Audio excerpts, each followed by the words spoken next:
Hey everyone, this is Nick at Motor City Comic Con 2022 with Comic Experience Sci-Fi. I'm here with legendary comic book artist Howard Chaykin, and thank you for talking to us, sir. Thanks, Nick. I'm glad to talk to you. We're so glad to see you here. I read a lot of your work during the 70s when I was growing up. When I was a child, too. How did you become involved with Marvel? I don't remember. I honestly don't. I really don't recall. Yeah. Marvel had no interest in us. I mean, you have to remember that when I came into the business, Marvel was all about Stan and a bunch of guys our father's age. And when Roy moved in, Roy was the one who started bringing younger guys in. So I have no recollection whatsoever of how I ended up in Marvel. I freelanced for them, and I've never been on the inside loop at Marvel the way I was, say, at DC. I was rabbied at DC by Joe Orlando. And so I got a lot of the inside workings there, which I never did at Marvel. I was a side guy. So Marvel was never a big part of my experience.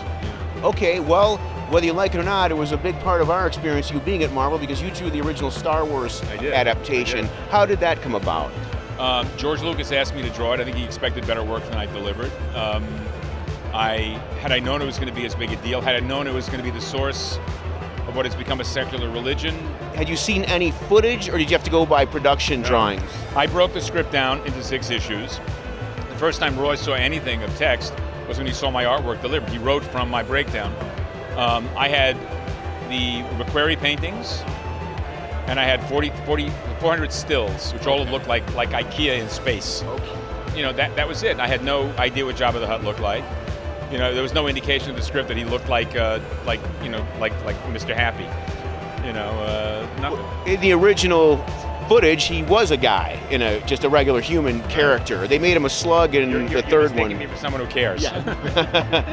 One more question. You mentioned you're still working. What are you working on these days? Let's see. I've just finished a 6-issue miniseries working with the fabulous Mark Guggenheim, an espionage thriller, which will be out at the end of the year. I'm working on the last chapter of a crime book a crime series that I'm doing a second part of, for a new website called Neotext, which is really worth visiting for those of you interested in what we're talking about. Neotext is a great website to visit. I'm halfway through the script of Hey Kids Volume 3, which is about fandom. It's subtitled The Shellac of the New.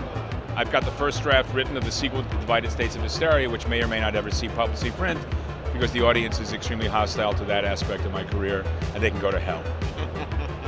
Howard, thanks so much for talking to us. It's been a great pleasure meeting you. Thank you, sir.